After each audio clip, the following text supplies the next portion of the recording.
Et bonjour à tous et bonjour à toutes. Bienvenue dans Face à Michel Onfray sur CNews et sur Europe 1. Bonjour Michel. Bonjour Laurence. Ravi de vous retrouver pour revivre cette folle semaine d'actualité politique. On aura besoin de votre éclairage pour comprendre certains ressorts de la pièce qui s'est jouée sous nos yeux depuis la motion de censure jusqu'à la chute de Michel Barnier et l'attente de la formation d'un nouveau gouvernement. Qu'avez-vous pensé, Michel, de l'intervention télévisée d'Emmanuel Macron, qui a estimé qu'il n'était pas responsable de cette alliance contre nature entre le Rassemblement national et la France insoumise?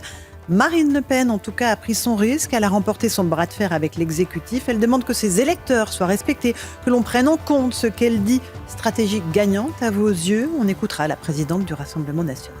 Jean-Luc Mélenchon a lui aussi surveillé de très près cette motion de censure puisqu'il était présent dans les tribunes de l'Assemblée mercredi. Lui demande la destitution du président Macron, un départ du chef de l'État que ce dernier refuse absolument. Combien de temps pourra-t-il tenir si les gouvernements qu'il nomme tombent les uns après les autres? Je vous poserai la question. Également celle de nos institutions. Sont-elles encore assez solides pour supporter une telle tension? Faut-il réformer notre 5e République? On vous entendra, Michel. Tout cela, bien sûr, à la lumière de l'architecture qui a été mise en place à l'époque par le général de Gaulle. Pendant ce temps-là, Ursula von der Leyen a conclu les négociations du traité de libre-échange du Mercosur. Elle l'a annoncé depuis Montevideo, où elle se trouvait hier, et cela malgré l'opposition de la France et de plusieurs pays européens. Est-il encore possible de rejeter ce traité au niveau national? La France est-elle humiliée dans cette affaire? J'attends là aussi vos phrases. Et puis, l'inauguration, c'est aujourd'hui de Notre-Dame de Paris. Après sa restauration, les cérémonies commencent en fin de journée en présence de nombreux chefs d'État étrangers, dont le président élu Donald Trump ou Volodymyr Zelensky. Un message du pape François sera lu au début de la célébration, mais il ne sera pas présent. Mais il sera en revanche là la semaine prochaine en Corse, à Ajaccio. Voilà pour le menu. Ça vous va, Michel? On y va? Oui. C'est parti pour aujourd'hui. Une motion de censure a donc été votée mercredi, provoquant la chute du gouvernement Barnier. Il a présenté sa démission au président Macron. On va écouter les mots employés par le Premier ministre démissionnaire à la tribune pour dénoncer cette alliance des contraires entre le Rassemblement national et la gauche, notamment la France insoumise. Écoutez-moi bien et souvenez-vous, dans quelque temps, cette réalité-là, elle se rappellera à tout gouvernement, quel qu'il soit. Ce que je redis avec gravité devant vous, c'est que cette motion de censure, au moment où vous vous apprêtez sans doute, dans cette conjonction des contraires, à approuver, cette motion de censure rendra tout plus grave et plus difficile. Michel Onfray, vous êtes d'accord? Ça rendra tout plus grave et plus difficile, cette motion de censure, ou pas? Non, je pense que c'est su dès le départ. C'est-à-dire que dès qu'il est monté sur son siège, on savait que c'était un siège éjectable et que Marine Le Pen disposait du bouton. Et donc, elle a choisi l'opportunité qui est la sienne. Pas grand-chose à voir avec la France et les Français, mais personne dans cette affaire ne joue la carte de la France et des Français. Tout le monde joue la carte personnelle. Chacun songe à l'élection présidentielle. Et on voit que de Gabriel Attal jusqu'à Jean-Luc Mélenchon, en passant par Marine Le Pen, qui elle est dans des histoires judiciaires, tout le monde est en train de se dire qu'est-ce que je peux faire pour que Macron parte le plus vite possible et que je puisse le plus vite possible me retrouver devant les électeurs parce que c'est moi qui serai élu. Ils en sont tous dans cette logique-là, ils sont tous là-dedans. Donc la France, tout le monde s'en moque, les Français, tout le monde s'en moque. D'ailleurs, la dissolution, elle se fait sur quoi? Sur une espèce de prétexte qui est ridicule. C'est-à-dire vraiment quand on voit ce pourquoi les gens votent la censure, on se dit non, ça ne peut pas être ce genre de motif. Parce que la dissolution, c'était oui, pardon. Oui.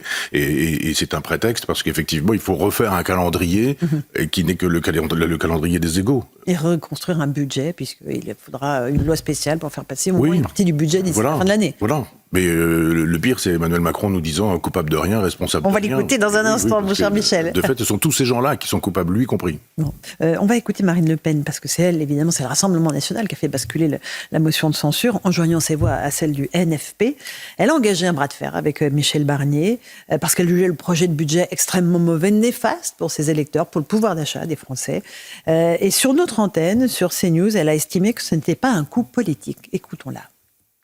La censure n'a pas été un coup politique, ça a été un acte politique. Il nous est apparu que s'attaquer aux malades, s'attaquer aux retraités, s'attaquer aux entreprises au moment où il y a 65 000 défaillances, qu'on est dans un record de défaillances d'entreprises historique, et était profondément néfaste pour les Français et pour le pays. Face à cela, il n'y a qu'une seule possibilité, c'est de faire tomber le budget pour pouvoir retravailler sur un nouveau budget. Et c'est ce que nous avons décidé de faire hier. Voilà. Est-ce qu'elle est convaincante, Marine Le Pen? Non, pas du tout. Elle pense à ses électeurs et à la France ou pas? Elle le dit. Mais elle imagine qu'un acte politique ne pourrait pas être un coup politique. Mais bien sûr que si. D'ailleurs, si vous faites un coup politique, vous faites en même temps un acte politique. Donc la rhétorique est un peu courte, c'est pas suffisant. C'est un acte politique qui est en même temps un coup politique. Et on voit bien que dans son dispositif, elle dit, vous m'avez méprisé, vous m'insultez, vous estimez que nos électeurs n'existent pas. Eh bien, C'est pas faux. Non, mais elle a raison sur ce terrain-là, bien sûr. Et elle dit, je vais vous faire voir qui est le chef là-dedans. Et elle dit, je baisse le pouce et c'est terminé pour Monsieur Barnier, qui aurait dû le savoir. Simplement, il y a un grand silence dans cette aventure, c'est qu'évidemment, la France, tout le monde s'en moque, mais l'obsession, c'est l'Europe. L'Europe fait la loi derrière tout ça. C'est-à-dire, tous ils sont en train de nous dire il faut ceci, il faut cela, etc. Mais c'est l'Europe qui décide. Si Madame Ursula von der Leyen décide, et on le verra tout à l'heure, de signer le Mercosur et que la France ne veut pas, même si Macron dit en l'état actuel, je suis contre, c'est elle qui fait la loi. D'ailleurs, elle ne sera pas là tout à l'heure. Et on comprend pourquoi. Et on voit bien que la feuille de route du Premier ministre, c'est la feuille de route de Bruxelles. Donc, M. Barnier, il peut être plein de bonnes intentions, toujours est-il que la feuille de route, elle lui est donnée par Bruxelles et qu'à un moment donné, où il dit, est-ce que je peux aller jusque-là? Et puis là, et Marine Le Pen le teste pour voir jusqu'où elle peut aller. Puis après, on prend prétexte de 10 € par mois. C'est beaucoup, 10 € par mois, quand on gagne pas grand-chose, hein. Et qu'on fait partie des gens modestes. Mais ça ne peut pas suffire pour parler de la France, des Français, etc. Il faut un grand projet. Et tant qu'on est dans la logique du restons dans les limites de Maastricht, dans les limites de Schengen, dans les limites de ce traité européen de 92, puis de 2005, puis etc., rien ne changera. Donc tout ça, ce sont des paroles en l'air. On a parlé de Marine Le Pen, on vient de l'écouter, sa stratégie. Il y a aussi Jean-Luc Mélenchon qui était présent dans l'hémicycle, ça ne vous a pas échappé. Il était dans les tribunes, évidemment, parce qu'il n'est pas élu. Il a assisté à la chute du gouvernement Barnier et les députés insoumis ont salué l'adoption de cette motion de censure. On va écouter Mathilde Panot qui salue un jour historique. Aujourd'hui est un jour historique qui porte un signal puissant pour l'ensemble du pays. Et ce signal est le suivant. Le seul souverain en République et en démocratie, c'est le peuple. Le seul souverain, c'est ce peuple qui, à tout moment, peut décider que nous pouvons changer le cours de l'histoire. Michel Onfray, on est en direct sur CNews et sur Europe 1. Mathilde Panot estime que c'est un jour historique, selon elle. Qu'est-ce que vous en pensez, vous? Je pense que si vraiment le peuple est souverain, quand le peuple vote Marine Le Pen, il est souverain aussi. C'est assez sidérant, ces gens qui ont un petit peuple à disposition, leur petit peuple, et puis le reste du peuple, c'est non. Donc, si le peuple est souverain, moi je suis entièrement d'accord. À ce moment-là, écoutons, et elle, et le Rassemblement National. Je ne vote pas Rassemblement National contre la France Insoumise, je vote les deux. En disant il faut que les Français soient représentés, tous les Français, y compris les Français qui n'ont pas voté, parce qu'on parle de 3/4 d'une certaine manière, mais je vais faire une plaisanterie, c'est 4/4, c'est un 4/4 la France. Il y a un quart qui n'a pas voté, c'est quand même 40 ou 50% des gens, ce qui est beaucoup, et demandons aux sociologues qui sont ces gens. Donc c'est plus qu'un quart. Oui, non, c'est pour ça que je plaisante sur ce chiffrage, en disant que pour moi la France n'est pas coupée en 3, elle est coupée en 4. Et donc une partie qui ne vote pas du tout, parce qu'elle dit c'est fini, on n'y croit plus. Depuis 2005, vous nous avez demandé notre avis avec le traité constitutionnel, on vous a dit non. En 2008, les politiques de droite et de gauche ont dit finalement vous l'aurez tout de même. Donc il y a des gens qui disent moi je reste chez moi, je vais pas voter, ça sert à rien du tout. Puis après vous avez un bloc centriste. Et puis alors centriste, c'est-à-dire il y a des gens que ça gêne un peu à droite et à gauche, parce que la droite aujourd'hui elle est centriste, la gauche elle est centriste. Qu'est-ce qui distingue Juppé de Fabius, Mitterrand de Chirac sur l'essentiel? Des questions de style, des questions de personne, puis à la marge des petites choses, du sociétal, puisque c'est là-dessus qu'on excite tout le monde. Est-ce que vous voulez louer les utérus ou pas louer les utérus? Ah là on a des progressistes puis on a des fascistes qui s'opposent. Mais globalement, tout ce monde-là défend la même chose. Donc, qu'ils arrêtent de faire semblant de s'opposer. Ils ne s'opposent pas. Quand quand les socialistes, peu importe les noms, hein, mais quand les socialistes sont au pouvoir, ils font la politique de Macron. D'ailleurs, le macronisme, c'est quoi? C'est 3/4 de gens qui viennent du Parti socialiste. Et quand les républicains sont au pouvoir, qu'est-ce qu'ils font? La politique que Macron fait quand il est au pouvoir et que les socialistes feraient s'ils revenaient au pouvoir, etc. Donc, ils arrêtent de nous parler de la France. Ils font exactement la même politique. Et ce sont des problèmes d'ego. Alors oui, Madame Panot a raison, c'est une journée historique pour Jean-Luc Mélenchon. D'ailleurs, on voit cette photo où il est goguenard et il fait ce signe, hein, on voit bien la photo où il monte le pouce en disant c'est bien, on a bien bossé, etc. Mais qu'ils ne prennent pas la France en otage, ni les Français en otage, ni le peuple en otage. Moi, je suis pour le peuple souverain, y compris, je vous le dis, jusqu'à Madame Panot. Le peuple vote, et puis on fait avec le peuple. On ne dit pas comme Emmanuel Macron, il y a 3 groupes, et finalement, sur ces 3 groupes, il n'y en a qu'un qui va gouverner. Et les deux autres, ce seront des gens qui resteront définitivement au fossé. Ils ne font pas partie de l'arc républicain. Puis après, on dit, c'est pas compliqué. Moi qui suis dans la France insoumise, si un député Rassemblement National, un ministre Rassemblement National, ne rêvons pas, on vote la censure. Et puis même chose, Marine Le Pen qui dit si, etc., etc. Donc, on voit bien que c'est bloqué et que la seule façon de débloquer, c'est pour le président de la République de dire retournons au peuple, puisqu'ils sont tous en train de parler du peuple. Retournons au peuple, allons-y. Au vote. Autodissolution du chef de l'État, qui dit voilà, on va faire une. D'ailleurs, il faut voir avec des constitutionnalistes, mais de dire on refait une présidentielle avec en même temps les législatives et on obéit aux résultats populaires. C'est-à-dire les institutions ne sont pas faibles. Ce sont les gens qui sont à la tête de ces institutions qui sont des cyniques et des pervers et qui les utilisent juste à leurs propos personnels pour des histoires de carrière. On va écouter dans un instant ce qu'en pense Emmanuel Macron. A priori, il n'a pas l'intention de démissionner. Juste les Français, qu'est-ce qu'ils pensent de tout ça? On leur a posé la question, écoutez leurs réponses, souvent pleines de bon sens. On va voir une lutte de personnes, je pense, qui vont essayer peut-être pas de construire, mais moi je dirais plutôt un peu détruire plutôt. Voilà. Pas très optimiste, on va dire. Je m'en balance. Faudrait ni gauche, ni droite, ni voilà. Il faudrait juste quelqu'un du peuple. Ni Macron, ni Bidule truc, ni Le Pen, ni rien. Voilà. La seule solution, ça va être probablement la démission du président, qui est le blocage actuel aux problèmes rencontrés. Bon, je pense qu'on s'en sortira. De toute façon, on n'a pas forcément besoin d'eux. J'ai pas l'impression, en tout cas. Après, peut-être que ça va être les problèmes, tout ça, mais bon, pour l'instant, moi, je suis pas plus inquiet que ça, non. Voilà pour les Français, Michel Onfray, on est sur CNews et sur Europe 1. Il y a du bon sens dans ce qu'il dit. Il y en a qui disent on veut plus rien, en fait. Oui, plein, mais tous ces gens sont pleins de bon sens et ils disent quelque chose que le général de Gaulle avait déjà dit. Je rappelle que quand le général de Gaulle arrive au pouvoir, il fait un gouvernement en 1946 où tout le monde se trouve. Tout le monde, sauf les collaborateurs.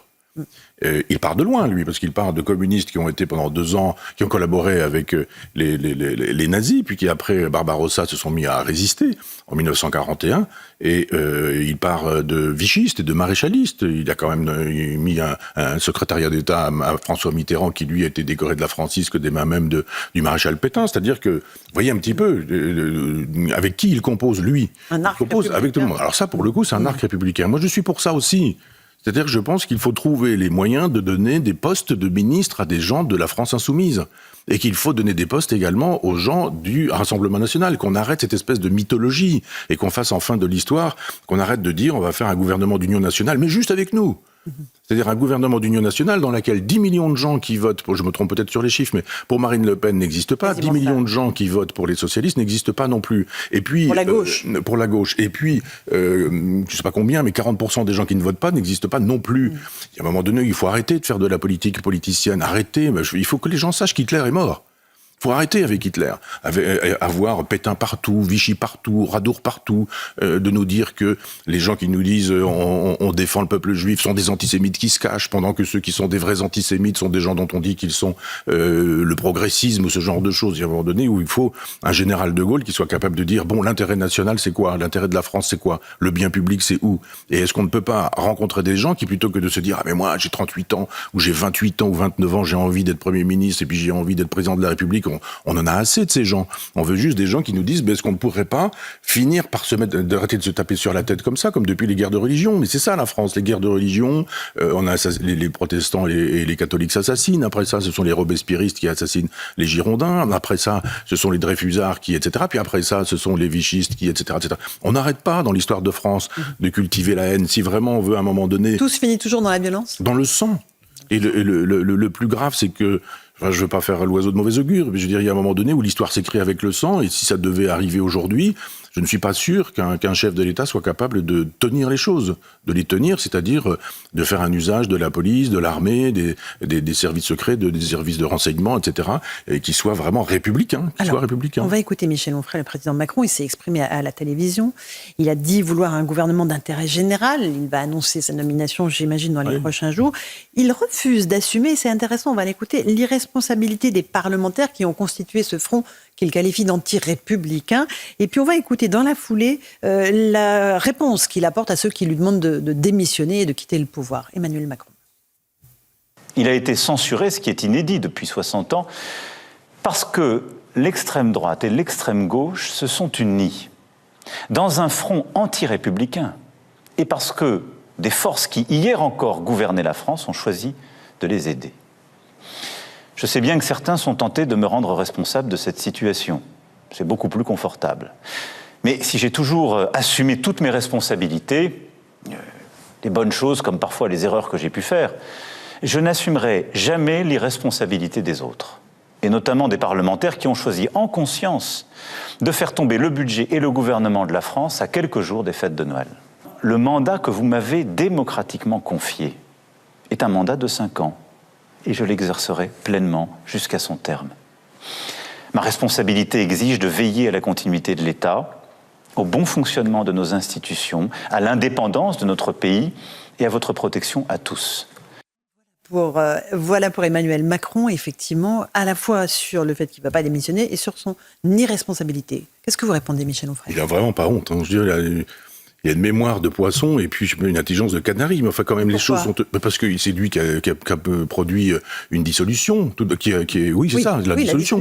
C'est lui, il a quand même... Mais la motion de censure, c'est pas lui. Non, mais c'est la suite, tout ça. Ça s'appelle de la cohérence, de la conséquence. Et on apprend ça à des élèves de terminale quand on est prof de philo, les causes, les effets, la causalité, la rationalité. Enfin, lui qui se pique de philosophie, il a l'air de dire que ça tombe du ciel. Il y aurait juste lui qui serait tellement génial que finalement, on aurait du mal à le comprendre parce qu'on n'arrive pas à le suivre. C'est une intelligence qui est tellement fine, affinée, que personne ne comprend rien à rien. Jadis, Georgina Dufour avait inventé le responsable mais pas coupable. Alors lui, il est responsable de rien, coupable de rien.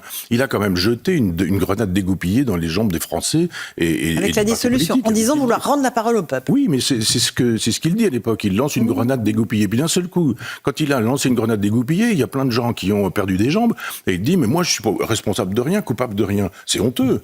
Enfin c'est honteux. Et puis après il nous dit je suis là pour respecter, etc. Il respecte rien du tout.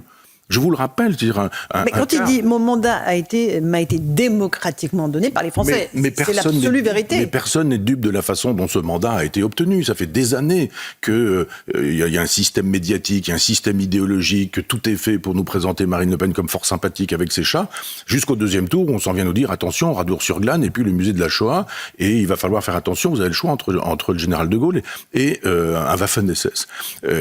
Si vous pensez que ça s'est fait comme ça intelligemment, en disant mais moi j'ai proposé une règle du jeu extrêmement sereine.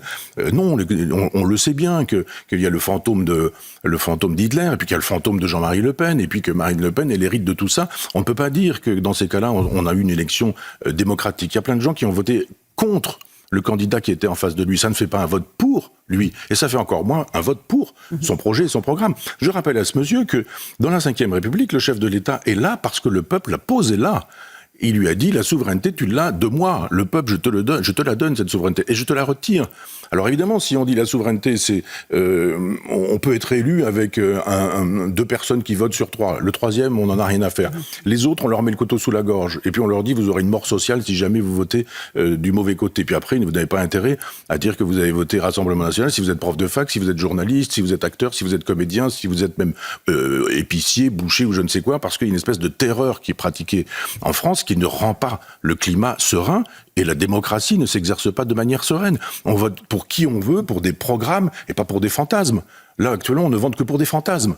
Et Macron ne veut qu'une seule chose, c'est la feuille de route de l'Europe. Ça n'est que ça. Lui, il dit, vous avez vu, il en arrive à le dire lui clairement. Au moins, avant, ils avaient le cynisme qui leur permettait d'agir dans le même sens, mais au moins, ils enveloppaient tout ça avec du papier cadeau. On n'est pas loin de Noël.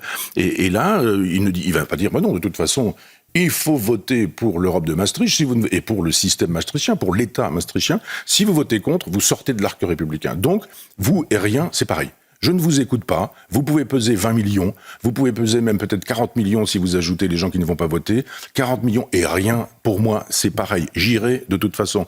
On le sait très bien que de toute façon, la feuille de route, c'est Bruxelles. On le voit bien, par exemple, avec le Mercosur.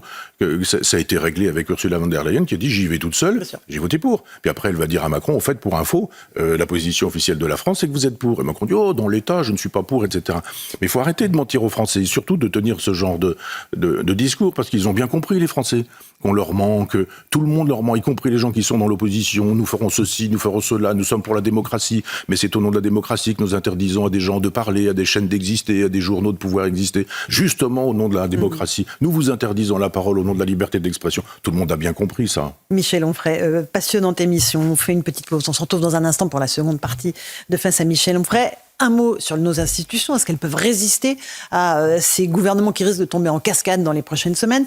On écoutera évidemment le général de Gaulle. Et puis on parlera du Mercosur, ainsi évidemment de l'inauguration de Notre-Dame de Paris. À tout de suite sur CNews et Europe 1.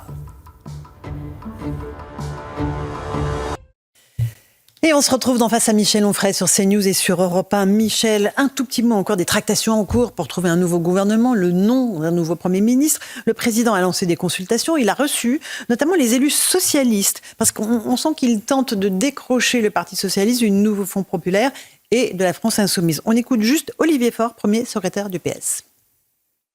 Nous avons rappelé que nous souhaitions, pour garantir le changement et faire en sorte que le cap puisse être modifié, que ça devait être un Premier ministre de gauche et que nous ne participerions dans aucun cas à un gouvernement qui serait dirigé par un Premier ministre de droite. Ça doit être simple, ça doit être clair. Enfin, nous avons évoqué le fait que la discussion ne se limiterait pas au seul Parti socialiste. Nous sommes dans une coalition, le nouveau Front populaire, et que donc nous souhaitions que le chef de l'État engage des discussions avec toutes celles et ceux qui sont volontaires pour cela. Voilà pour Olivier Faure. Michel Onfray, Jean-Luc Mélenchon était furax de ce rendez-vous. Il a dit LFI n'a donné aucun mandat à Olivier Faure. Ça peut arriver, la scission PS-LFI ou pas, selon vous? Je pense que c'est ce que voulait faire Emmanuel Macron il y a très longtemps, quand il a bien compris, lui, qu'il y avait un bloc central, qui était le bloc des Maastrichtiens, qui avait droite et gauche, bien sûr, mais qu'il y avait dans la gauche des Maastrichtiens et des anti-Maastrichtiens, et la même chose à droite. À gauche, je ne sais plus. C'est-à-dire qu'on sait bien que, par exemple, un Philippe de Villiers à droite était un souverainiste qui pensait exactement de la même manière que Jean-Pierre Chevènement. Et il y avait une possibilité de réunir ce monde-là. Et qu'il y avait des gens qui, eux, maastrichtiens de droite et de gauche, étaient capables de s'entendre. Il se dit, ils viendront vers moi et puis l'affaire sera réglée. Ça ne s'est pas fait. Peut-être que c'est le moment de faire de telle sorte que le Parti socialiste montre qu'il est socialiste, donc macronien. Les macroniens sont des socialistes, il faut arrêter tout ça. Et que, je ne sais pas, mais il est juppéiste aussi en même temps. Enfin, c'est un même monde, ils ont intérêt à s'entendre s'ils veulent déjà faire un bloc. Alors évidemment, la proposition de la social-démocratie n'est pas la proposition de la France insoumise, qui n'est probablement pas non plus la proposition des écologistes. Mais tout ça est susceptible de s'entendre. Il y a une radicalité chez Jean-Luc Mélenchon qu'il n'y a pas forcément dans la France insoumise, et qu'il n'y a pas non plus chez les électeurs de la France insoumise. Des gens comme Raquel Garrido ou Alexis Corbière ou François Ruffin sont des gens qui ne sont pas sectaires. Ils ont été écartés. Ils ont été écartés parce qu'ils n'étaient pas sectaires. On a la formule du sectaire, là, avec Olivier Faure. C'est nous parlons avec tout le monde pourvu que ce ne soit pas des gens de droite. Bon, bah voilà, c'est la formule du sectaire. On est pour la liberté, sauf pour les autres et pour ceux qui ne pensent pas comme nous. Si vraiment on veut s'en sortir, si vraiment on va avoir le souci de la France, il faut se dire, il y a des choses inacceptables dans le nouveau Front populaire, tout ce qui est soutien du Hamas, du terrorisme, etc. Mais il y a des préoccupations sociales qui, moi, m'intéressent. Quand j'entends François Ruffin ou quelques autres là, je me dis, bah oui, sur les questions de société, et pas sociétal, mais Ruffin, en son temps, avait dit le sociétal n'est peut-être pas une urgence, peut-être que le social est plus important, etc., que ça se discute, et que les gens ne soient pas des hystériques en disant c'est tout notre programme ou rien. Non, on est susceptible, rappelez-vous Mitterrand qui avait fait ça avec le programme commun, de renoncer à des choses, et puis de dire sur ça, on ne transigera pas, sur ça, on transige, sur ça, pourquoi pas. Mais là, chacun dit c'est moi ou rien, et c'est moi le chaos d'une certaine manière. Michel Onfray, la question que pose Jean-Luc Mélenchon, c'est celle de la destitution d'Emmanuel Macron. Il lui dit il faut partir. Est-ce que cette destitution, si elle arrivait, s'il y avait une pression dans la rue, pourquoi pas, à travers des colères sociales, des gouvernements qui tombent en cascade, est-ce que cette destitution, si, encore une fois, je prends beaucoup de précautions et je mets des guillemets, signifierait la fin de la Ve République selon vous ? Non, peut-être même au contraire, la fin de ceux qui tapent sur la Ve République. Je pense que ces gens méprisent la Ve République. D'abord, il y a l'esprit, il y a la lettre. Ça fait bien longtemps que le général de Gaulle aurait démissionné, 5 ou 6 fois, après avoir été désavoué. Emmanuel Macron dit « vous me désavouez, je reste ». C'est le contraire du gaullisme, ça. Oui, mais sur la motion de censure de 62, il n'a pas démissionné, le général. Non, mais après, vous pouvez recomposer. Vous pouvez entendre un certain nombre de choses, parce qu'après, vous avez des référendums qui sont faits sur des choses accessoires, puis des référendums qui sont faits sur des choses essentielles. Après, vous avez la possibilité de faire de l'accessoire un essentiel ou vice-versa. Le général de Gaulle aurait très bien pu dire, bon, vous n'avez pas voulu, en 69, vous n'avez pas voulu de la régionalisation, je reste quand même. Mais on a bien vu qu'il y a une instrumentalisation des votes dans ces cas-là. D'accord. On va écouter alors justement le général de Gaulle. En 62, je l'évoquais, cette fameuse motion de censure, c'est au moment où le général de Gaulle annonce que le président de la République sera désormais élu au suffrage universel, une décision qu'il décide de soumettre à l'approbation des Français par voie de référendum. Écoutez ce qu'il disait, c'est terriblement d'actualité. Bien sûr. quand sera terminé mon propre septennat, ou si la mort ou la maladie l'interrompait avant le terme, le président de la République sera dorénavant élu au suffrage universel. Par quelle voie, sur ce sujet qui touche tous les Français, par quelle voie convient-il que le pays exprime sa décision? Je réponds, par la plus démocratique, par la voie du référendum. C'est aussi la plus justifiée. Voilà pour le général de Gaulle, Michel Onfray. Évidemment, bien sûr. lumineux. Oui. Oui, parce que précédemment, le chef de l'État était élu par les partis politiques. Donc c'était le fameux régime des partis que brocardait, que détestait même le général de Gaulle, et qui est revenu. C'est-à-dire, normalement, on nous a dit, enfin, on va quitter la présidentialisation du régime, et puis on va avoir droit, lors des dernières élections législatives, à enfin un régime parlementaire où tout le monde va pouvoir s'entendre. Mais tout le monde s'écharpe, tout le monde s'étripe. Donc ça n'est pas pensable. La 6e République de Mélenchon, c'est très exactement ça. C'est-à-dire les partis qui font des petits bricolages, des petits machins, tu votes pour moi. Donc c'est la 4e. Oui, c'est ça, c'est la 4e. La 6e, c'est la 4e. Oui, oui. Vous avez vu d'ailleurs que le Rassemblement national vote avec la France insoumise, que globalement Marine Le Pen vote exactement la même chose que Hollande, et que jadis Hollande a voté la même chose que Mélenchon, etc., etc. On voit bien que cette espèce de folie qu'il y a à avoir fait élire cette chambre prétendument pour s'opposer à Marine Le Pen, en fait pour sauver la gamelle. Et ils ont sauvé la gamelle en votant les uns pour les autres, alors qu'ils se détestent, tous se détestent. Mais qu'ils se détestent entre eux, mais qu'ils ne détestent pas la France, ni les Français. Mais je reviens à cette question, Michel Onfray, sur la 5e République. Est-ce qu'elle peut résister? Est-ce qu'il ne faut pas la rénover tout de même, remettre le peuple au centre des décisions? On voit bien désormais que les pouvoirs conférés au président de la République sont exorbitants, que le Parlement, en réalité, est assez impuissant, parce que la moitié de l'agenda parlementaire est décidé par le gouvernement. Est-ce qu'il ne faut pas réformer cette 5e? Garder la 5e, mais la réformer? Alors moi, je suis pour une révolution radicale en matière de 5e. Revenons à la 5e. C'est-à-dire que cette 5e qui a été coupée, taillée, on a enlevé, on s'est dit avec le traité de Maastricht en 92, la souveraineté n'est plus nationale. Toc, toc, toc, toc, on enlève un petit bout. Et on a aujourd'hui un torchon plein de trous. Donc évidemment, si c'est ça la 5e, ça marche pas. Bien sûr que ça marche pas. D'abord, il faut un homme à la hauteur. C'est pas le cas d'Emmanuel Macron. Je cherche des hommes qui seraient à la hauteur, des hommes qui pourraient être des femmes. Évidemment, j'en vois pas. Ni Ségolène Royal, ni d'autres.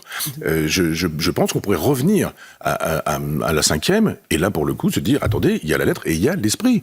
Le général de Gaulle dit, c'est le peuple qui est souverain. C'est le peuple qui est souverain. C'est pas du bricolage en disant, les chefs de parti vont décider, puis des fois, vous avez des socialistes qui disent, il a dit ça, Olivier Faure. Il aurait quand même pu nous en parler. Mélenchon, de toute façon, c'est pas compliqué, son parti, il n'y a pas d'adhérents. C'est extraordinaire. Alors, comment on remet le peuple au milieu de le général de Gaulle, référendum.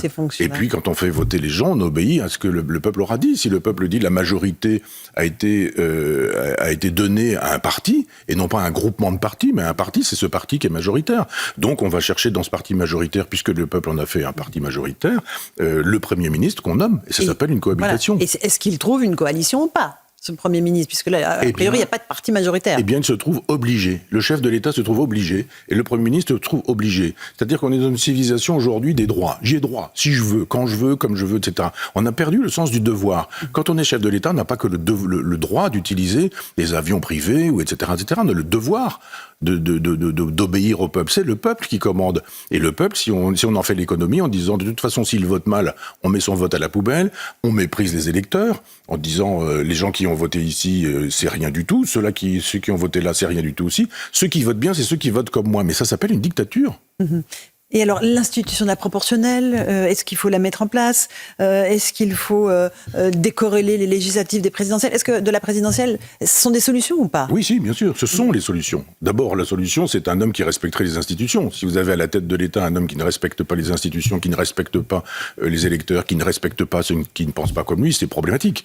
C'est effectivement problématique d'avoir fait une 5e République qui donne tant de pouvoir à un homme quand cet homme est médiocre. Je n'utilise que ce mot-là. Mais il faut quelqu'un qui ait compris comment fonctionne l'esprit, pas seulement la lettre. Ça commence avec Giscard, ça continue avec Mitterrand, puis ça se termine avec Chirac, qui pense qu'on peut cohabiter. On ne peut pas cohabiter. Ça n'est pas possible. Il y a eu des inversions de calendrier en disant présidentielle, législative, avant, après. Moi, je dis pendant. Le jour où vous votez pour le chef de l'État, vous votez aussi pour vos députés. Et à ce moment-là, et puis on peut même envisager... Le même jour, hein, donc. Oui. Et puis on peut même envisager une proportionnelle avec juste un tour. Ça contraindrait plutôt les gens à penser leur projet avant. Quand le général de Gaulle dit il y aura 2 tours, il dit ça pourquoi ? Pour que le candidat du 2e tour puisse rassembler. Il dit si vous n'êtes pas capable de rassembler avec les partis, vous ne pourrez pas rassembler les Français. Or il faut rassembler quand on est chef de l'État. Et il a raison. Et il dit donc le 2e tour, ça sert à ça. Si on ne parvient pas à rassembler, c'est pas compliqué. Élection présidentielle au suffrage universel direct au premier tour. Au premier tour, celui qui arrive en tête, voilà. Là, ça contraint les gens à éviter de se dire oui, mais c'est moi, oui, mais non, mais si j'y vais, tu me nommeras Premier ministre, mais est-ce que j'aurai un poste ? Oui, mais il faut voir. Ah oui, maintenant, dans ces cas-là, je vais pas voir là, je vais aller voir celui-ci, etc. Là, à ce moment-là, vous faites de telle sorte que les bricolages se fassent en amont. La seule chose que Mitterrand ait fait correctement, c'est le fameux programme commun. Il a quand même mis autour d'un même programme, le pharmacien du mouvement des radicaux de gauche, Monsieur Faure, je crois à l'époque, ou je me trompe peut-être, mais enfin, et puis le Parti communiste qui à l'époque prenait ses ordres à Moscou, et lui-même François Mitterrand. Quand De Gaulle est capable de mettre autour de la même table toute la classe politique, sauf les collabos, et que Mitterrand est capable de mettre autour de la table toute la gauche, sauf l'extrême gauche, pas les trotskistes de l'époque, etc. Eh bien, on a des hommes d'État qui sont des hommes d'État. Eh bien, qu'on en trouve un autre, je rappelle, ça peut être une femme d'État, qui soit capable de dire, eh bien, on prend tout le monde, et puis on va distribuer les postes. Il est bien évident qu'en 46, alors que Moscou donne les ordres au Parti communiste, on va pas donner les affaires étrangères à un ministre communiste, mais on peut lui donner autre chose, pas forcément l'industrie ni la défense, mais la recherche, l'éducation, le logement, le transport, ou ce genre de choses, ce qu'avait fait François Mitterrand, qui n'avait pas donné de ministère régalien ministre communiste qui l'avait accueilli. Or, le communisme à l'époque, c'était quand même autre chose que ce que c'est devenu aujourd'hui, et Mitterrand y était parvenu. Y a-t-il un homme, une personne, je dirais, qui soit capable de penser en termes gaulliens, en se disant, mais il faut rassembler tout le monde, il faut arrêter la logique de guerre civile. Michel Onfray, on est sur CNews et sur Europe 1. Pendant ce temps-là, depuis Montevideo, Ursula von der Leyen a conclu les négociations sur le traité du Mercosur. Ça ne veut pas dire qu'il est ratifié, mais ça veut dire qu'elle a conclu les négociations, malgré l'opposition de la France et d'un certain nombre de pays européens. L'Élysée dit qu'il ne s'agit pas de la signature de l'accord. Il y a besoin d'une majorité de pays de l'Union représentant 65% de la population, et la France demande à ce que cet accord ne soit pas validé. On va juste écouter les réactions des agriculteurs. Ils sont évidemment extrêmement inquiets de cet accord du Mercosur. Véronique Le Floch, que vous connaissez bien, vous avez coécrit un livre avec elle. Écoutons ce que dit Véronique Le Floch de la coordination rurale. J'ai envie de dire, malheureusement, c'est plié. C'est plié, et nos politiques ont trop tardé à réagir, à se prononcer, à faire tout le boulot de lobbying auprès des autres États membres pour sauver l'agriculture et soustraire justement l'agriculture de tous ces accords de libre-échange. Aujourd'hui, chacun des États membres devrait être convaincu que l'alimentaire ne s'échange pas contre des produits industriels ou autres. Voilà pour Véronique Le Floch, avec qui vous avez écrit ce livre, Entendrez-vous dans nos campagnes, Michel Onfray. Vous comprenez ce cri d'inquiétude des agriculteurs. Mais alors pas que sur le Mercosur, sur beaucoup d'autres traités de libre-échange qui ont déjà mis à mal nos agricultures. Et puis il y a le problème de l'Ukraine aussi qu'il faut évoquer. Mais bien sûr. Donc on sait très bien que l'Europe est pour l'intégration de l'Ukraine, et l'Ukraine actuellement produit du poulet en quantité et du blé en quantité. C'est-à-dire que quand ils peuvent le produire comme ils veulent, je ne veux pas dire qu'ils ont le droit, eux, de nourrir leur poulet à la dioxine, mais quasiment, et qu'ils sont sur le marché en concurrence avec les Français qui disent « Ah, mais vous n'avez pas le droit de faire ceci ni de faire cela », et si les paysans sont en train de tailler la haie en dehors des bonnes dates, on vient les chercher quasiment avec des menottes. Donc c'est pas normal de dire priorité à l'étranger, priorité à tout ce qui est planétaire, et tant pis si les paysans français crèvent et meurent et disparaissent. Donc moi je l'ai dit sur notre plateau, que de toute façon, quoi qu'il arrive, que ce traité aura lieu, puisque Ursula von der Leyen le voulait et que l'Europe le veut. L'Europe veut la destruction des paysanneries nationales. Elle veut instaurer l'industrie, faire de telle sorte que l'agriculture soit une industrie, pour qu'on puisse manger de la viande cellulaire, pour qu'on puisse fabriquer des légumes qui seraient en laboratoire, parce que couche d'ozone, parce que souffrance animale, parce que, on voit bien le rôle que jouent les écologistes dans cette aventure, rôle d'idiot utile, je ne sais pas, mais c'est leur projet, mais pas tout de suite. Puis on le dit pas comme ça. Les gens qui ont le projet de détruire l'agriculture française, ils vont pas vous le dire, mais ils vont dire on va faire ceci, puis on va faire cela. Madame Ursula von der Leyen a ce projet, effectivement, d'industrialiser l'agriculture planétaire, en se disant que crèvent les paysans français si le marché peut se faire sur la planète entière, de sorte que si le blé ukrainien est moins cher, eh bien, il envahira l'Europe. Et notre souveraineté alimentaire, Michel Onfray ? Morte. Mais c'est-à-dire qu'on ne pourra pas nourrir les générations futures? Non, parce que actuellement la souveraineté, c'est pas le problème de ces gens-là, le problème c'est-à-dire de l'Europe de Maastricht. Ces gens-là veulent un marché planétaire. Et puis après, quand ils ont un marché planétaire, ils veulent un gouvernement planétaire.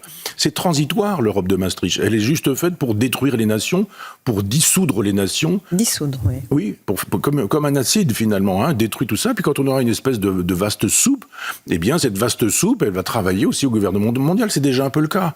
Tous ces gens qui, à Davos, ou qui, dans certains endroits, font des réunions secrètes où les journalistes sont interdits, vous n'avez pas le droit de dire ce qui aura été dit. Vous dites, arrêtez de dire qu'on est complotiste si on dit ce genre de choses. Si vous n'avez rien à cacher, acceptez les journalistes, mettez des caméras.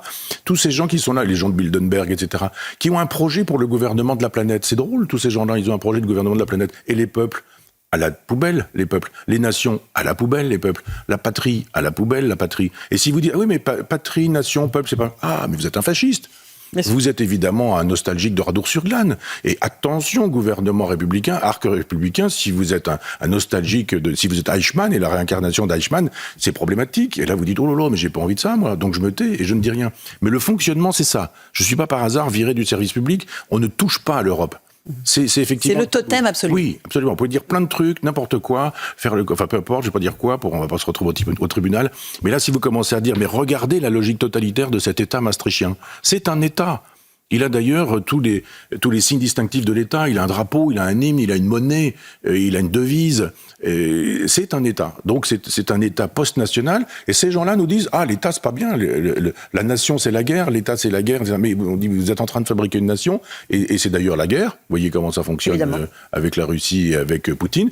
Menace de Poutine, menace de la Turquie, menace de la Chine, menace de l'Iran, menace de partout. C'est pas la guerre, ça. Ça y ressemble étrangement. Et cette Europe qui devait nous préserver de la guerre, elle nous met dans les bras du dieu Mars, qui est le dieu de la guerre. Michel Onfray, parlons du beau, parlons de la paix, avec cette inauguration de Notre-Dame de Paris qui va avoir lieu là dans quelques heures, avec cette cathédrale qui a été ravagée par les flammes en 2019, et puis le travail extraordinaire, et je crois que vous serez d'accord pour le saluer, de tous ces artisans, de tous ces compagnons qui ont fait vraiment un travail absolument merveilleux. On va écouter les Français qui sont très émus, croyants ou non croyants, de cette restauration et cette splendeur retrouvée. Écoutons-les.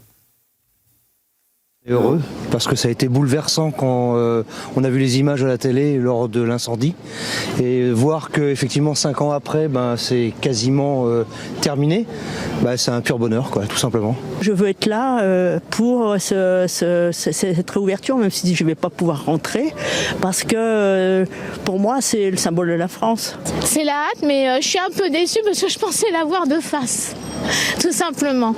Voilà. Mais sinon, je suis contente pour tout le monde, pour toutes les personnes qui étaient là, qui ont veillé, et toutes les personnes qui apprécient les beaux monuments, et les personnes qui aiment Paris et surtout Notre-Dame de Paris. Une grande émotion, hein. On a suivi ça depuis le désastre du début, donc là c'est une très grande émotion. C'est une émotion nationale pour vous qui transcende la religion, parce que c'est d'abord et avant tout un édifice religieux, mais c'est aussi autre chose, Michel Onfray, Notre-Dame de Paris. Oui, bien sûr. Avant de répondre à cette question, je voudrais dire que voilà un crime sans criminel.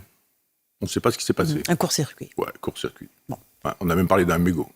Vous avez vu à quoi ressemble la cathédrale, où vous mettez un mégot comme ça sur une poutre qui a 1000 ans, et d'un seul coup, ça met le feu entièrement à la totalité de la charpente. Formidable. Donc je dis juste que probablement, dans un siècle ou deux, ce sera un cold case, comme on dit aujourd'hui, et puis on commencera à faire des recherches, et puis etc. C'est étonnant d'ailleurs, comme on a vite fait classer le dossier en disant c'est un court-circuit. Même le court-circuit, ce serait intéressant de savoir pourquoi il y a un court-circuit, alors qu'il y a des gens dont le métier consiste... Je ferme la parenthèse. Oui, bien sûr, c'est extraordinaire de voir cette cathédrale revenir à son état presque originaire, parce que moi je me souviens effectivement de tout ce qui est gris, mais en même temps c'est la patine. Oui, la suie des bougies. La respiration de 1000 ans de gens qui ont prié, c'est des bougies, des cierges, enfin de l'encens, enfin tout ça nappé un peu. Et là on décape terrible, pourquoi pas. Et avec puis, les nouvelles technologies, à la fois le travail des artisans et les nouvelles technologies. De latex qui permet d'enlever toute cette couche, mais ça s'appelle aussi la patine sur des œuvres d'art, c'est ça. Moi j'ai vu à une époque la restauration de la chapelle Sixtine. Vous il y avait un chantier qui bougeait évoluait. comme ça, et on voyait, alors je suis allé plein de fois, mais je me souviens de la première fois que j'ai vu, évidemment, quand ça marchait au poêle à bois pour élire les papes, etc., c'était sombre, on dit, c'est ça, Michel-Ange. Et puis après, on a décapé, puis on a vu ça, la splendeur. C'était incroyable, les couleurs de Michel-Ange. Donc tout ça, c'est formidable. Le fameux geste contemporain, puisque j'allais dire Mitterrand, puisque Macron le voulait, il l'a eu, c'est tout le mobilier liturgique qui a été dessiné. Je ne l'ai pas vu. Mais Par des compagnons aussi. Pas toujours, par des artistes aussi. Parce que vous avez un tabernacle, par exemple, qui a été ainsi fabriqué que quand on le regarde, il ressemble à un cercueil debout. Nous verrons tout ça en direct sur nos antennes. Oui, peut-être. Mais je donne mon avis, puisque vous me le demandez, et vous dites, est-ce que vraiment le tabernacle, qui est le lieu de la présence réelle du Christ pour ceux qui y croient, est-ce que ça doit vraiment ressembler à un cercueil debout ? Vous avez l'autel qui est vraiment le maître-autel. Vous avez une pierre et vous avez enfin bon, on n'a pas le temps de rentrer dans le détail, mais c'est une symbolique tout à fait particulière, l'Église. Moi, j'adore la symbolique des églises, ce qui s'y dit, c'est-à-dire la façon dont on les construit, l'orientation, justement, orientation vers l'Orient, vers le soleil, vers la lumière. Moi, je suis un adepte du soleil invaincu. On fabrique cet endroit, et puis là où se trouve le cœur de l'Église, on met l'autel. L'autel, c'est vraiment, vous avez la flèche qui s'en va chercher Dieu, et puis Dieu descend, et il est là sur l'autel. Et ce mobilier, il a été dessiné comme, vous savez, des presses buvards, jadis, on avait des trucs comme ça. On se dit, oh là là, mais ça va tomber. Si vous appuyez un peu, etc. Alors vous avez le lieu où on met le corps du Christ, c'est un cercueil, et vous avez l'endroit où on célèbre l'Eucharistie, et c'est probablement un peu branlant. Vous avez un baptistère qui, lui aussi, est un petit peu branlant. Donc, alors on va pas continuer là-dessus. Non, parlons du beau. C'est l'art contemporain que je défends, par ailleurs, et il y a des artistes qui auraient très bien pu dire autre chose. C'est-à-dire, plutôt que de dire « oh, tout ça est branlant, tout ça est en équilibre, tout ça ressemble là où c'est le lieu de la vie ou de la vie éternelle, éventuellement pour ceux qui y croient, c'est le lieu de la mort puisque c'est le cercueil ». Donc il y a ça. Et après, évidemment, il y a tout le génie français. Des gens qui ont été capables, avec les artisans, de retrouver... C'est pas de retrouver des ébénistes, oui, c'est ça, voilà. Peintres, oui. Et ce qui est formidable, c'est que ça marche parce que Macron s'en occupe pas, parce que l'État s'en occupe pas, parce que l'argent, c'est de l'argent privé. Emmanuel Macron a donné l'impulsion, il a levé tous les obstacles administratifs. Oui, alors là, pour le coup, on se dit, voilà un exercice qui pourrait s'élargir, oui, comme avec les Jeux Olympiques. On se dit, dès qu'effectivement, il y a une volonté et des gens compétents, là, pour le coup, les Jeux Olympiques, les gens compétents, c'était la police, c'était l'armée, c'était des gens des services secrets, des renseignements, etc. Ici, vous avez des gens qui savent utiliser l'herminette, qui savent utiliser tous les instruments, mais qui vous font des choses magnifiques. Et accessoirement, avec uniquement des dons privés.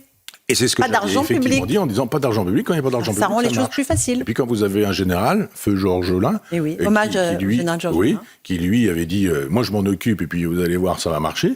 On se dit voilà, c'est-à-dire il y a une possibilité. Quand il y a une volonté, il y a un chemin. Quand il y a un chemin, il y a une issue. Et on se dit aujourd'hui, elle est restaurée et vous avez un chef d'État qui dit c'est moi. Mais il a participé.